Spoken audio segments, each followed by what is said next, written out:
Fala, minha nação tricolor, sejam muito bem-vindos a mais um vídeo aqui no canal Meu Bahia neste sábado. No vídeo de hoje eu quero trazer informações importantes aqui para vocês sobre uma entrevista que o CEO do Bahia, o Raul Aguirre, deu a um programa do clube, o Bahia Cash. Nesse podcast ele acabou revelando coisas muito importantes, sobre o futuro do clube, sobre planejamento, sobre receita, e é sobre isso que eu quero conversar aqui com vocês no vídeo de hoje, para a gente debater, para a gente falar um pouco sobre, e além, claro, atualizar vocês sobre o mercado de transferências. Eu quero dar uma informação aqui sobre o Rafael Toloi, ex-jogador da Atalanta, Eu acabei falando sobre ele em algumas oportunidades aqui no canal, e a informação que eu dei anteriormente, ela foi confirmada, então eu gostaria de informar isso aqui para vocês. Falar também aqui sobre a SAF do Botafogo, porque constantemente a gente vê vídeos, vê pessoas comentando, não, é porque o Bahia precisa fazer investimentos pesados, assim como o Botafogo e tal, e eu quero explicar um pouco para vocês a diferença das duas SAFs e por que o Bahia não faz esse tipo de investimento como o Botafogo faz. Já conto muito com o teu like no início do vídeo para você poder ajudar o canal e também o nome do Esporte Clube Bahia. E claro, peço que você, torcedor, se inscreva para poder ajudar a nossa comunidade a chegar a 20 mil inscritos e você não perder nenhum conteúdo. E não se esqueça de comentar, obviamente, aquilo que você acha aqui do vídeo, a sua opinião, o que você achou dos assuntos que a gente vai debater no vídeo de hoje, tá, meu povo? Vamos começar aqui para a gente não perder tempo falando sobre essa entrevista do Raul Aguirre, CEO do Bahia. Ele que acabou falando, sobre o futuro do clube, sobre o novo CT. Eu trouxe isso, inclusive, em vídeo ontem para vocês. E no vídeo de hoje eu quero falar sobre planejamento a longo prazo e sobre títulos. Ele foi perguntado, sobre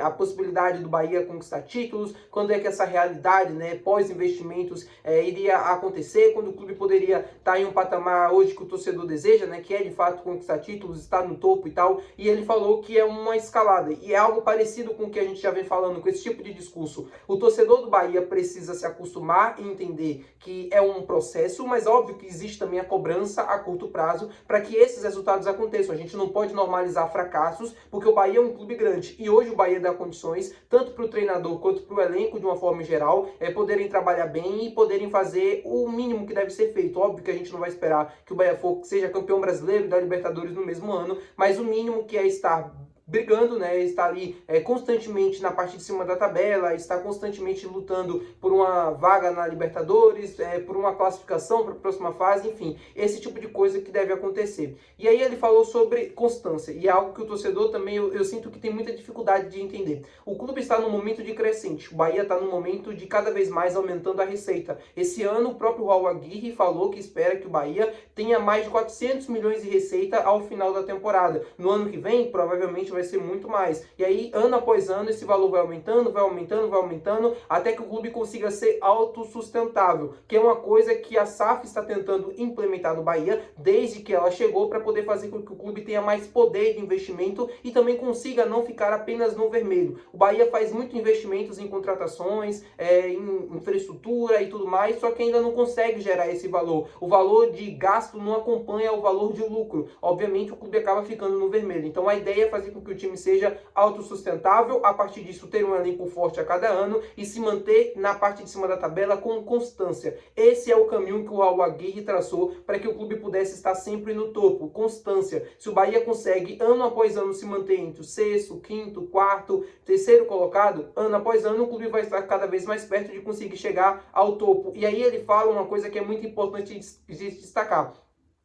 Quando você está ali naquele momento que você está entre terceiro e segundo, que você está um passo, um campeonato de conseguir um título nacional, por exemplo, como é o Campeonato Brasileiro, ele falou que é a hora do ataque final, que é aquela coisa do investimento pesado para que aquilo aconteça, é aquele detalhe final que está faltando para que o clube consiga o título. E é isso que eu acho que vai acontecer nos próximos anos. O Bahia cada vez mais formando um elenco mais forte, fazendo contratações condizentes com aquilo que o clube precisa, se mantendo, obviamente, ali no topo, tendo estabilidade também no comando técnico, como é no caso do Rogério, ano após ano isso acontecendo, quando o clube estiver naquele momento de estar ali, brigando, como o Botafogo chegou no ano retrasado, brigando pelo título, não vai, tem um Palmeiras, tem um Flamengo na frente, você faz um carga extra ali de investimentos, um nível de contratação maior, para que você naquele ano, você está muito mais perto, que você já se estabilizou no topo não, mas que estabilizou ali no top 3, para você conseguir esse título, pelo menos do que eu entendi do que o Raul Aguirre pretende fazer nos próximos anos, aqui no clube, não só ele, né, mas como todo o Grupo City, toda a diretoria de futebol, para que nos próximos anos a gente consiga finalmente gritar campeão de uma competição importante, de uma Copa do Brasil, de um Campeonato Brasileiro, uma Sul-Americana ou até mesmo uma Libertadores. Eu não sei se vai demorar 1, 2, 3, 5, 4, 10 anos,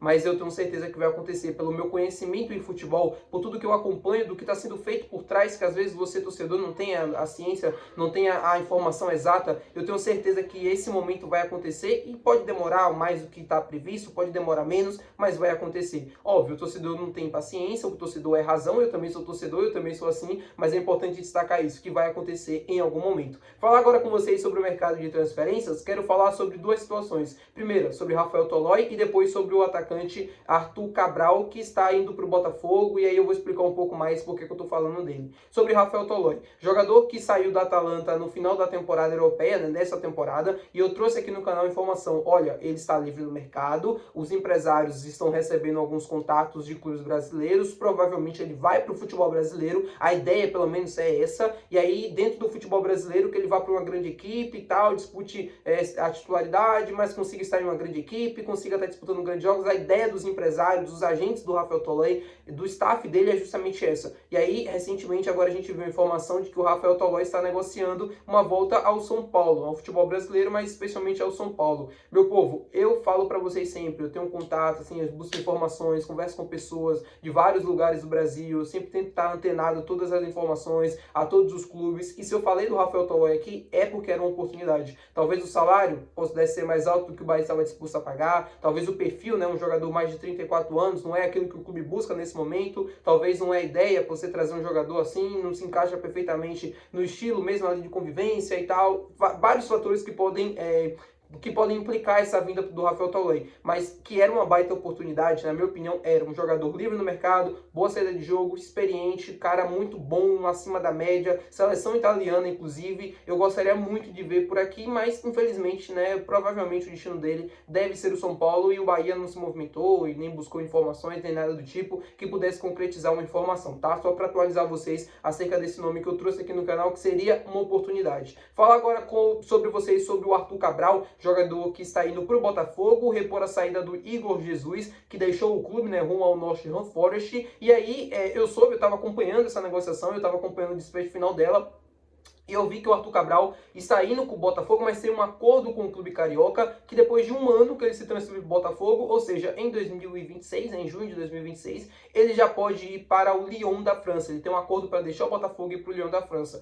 Minha gente, vocês conseguem entender agora a diferença da SAF do Bahia para a SAF do Botafogo? A SAF do Botafogo ela é feita para quê? Você faz um alto investimento, às vezes muito maior daquilo que você arrecada, você contrata jogadores que, né, se um dinheiro do Texel era impossível de se fazer por conta da arrecadação do clube, aí você contrata Arthur Cabral, você paga cento e poucos milhões, você faz isso, contrata não sei quem, contrata fulano, ciclano, e depois de 1, 2, 3 anos, quando esses caras conseguem em alto nível render e tal, você consegue vender, né, para Lyon, para outros clubes, como foi no caso do Igor Jesus, no Nottingham Forest, para o Luiz Henrique, que foi no caso do Zenit, da Rússia, e consegue vender, exportar esses caras para fora, para o clube poder lucrar milhões, milhões, milhões, você não consegue, obviamente, segurar os caras e desenvolver.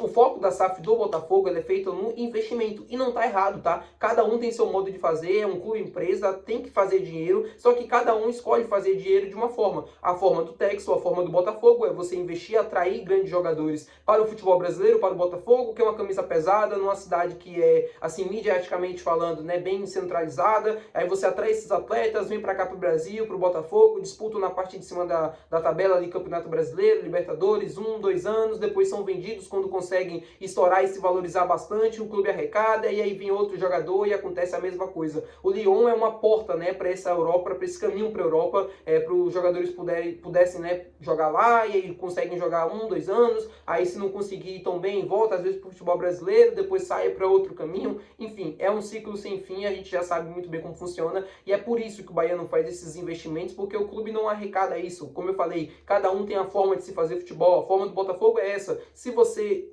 fazer um ano assim, né, um ano de investimentos, e não conseguir ter um retorno esperado, tanto em premiações quanto em vendas, você acaba se complicando. É um negócio arriscado. Todo negócio é arriscado, mas é um negócio que é arriscado demais. E o Bahia prefere manter e formar um império, né, uma coisa maior, para que no futuro, né, a longo prazo, esse dinheiro comece a aparecer e comece a render. Enquanto o Botafogo é mais um rendimento a curto prazo do que necessariamente esperar 10, 5 anos para construir esse tipo de coisa. Tá bom, meu povo? Explicado para vocês. Muito obrigado por você ter assistido esse vídeo. Se você gostou, não se esquece de deixar o teu gostei, que é muito importante. Não se esquece de se inscrever no nosso canal. Até o próximo vídeo. Valeu, tchau!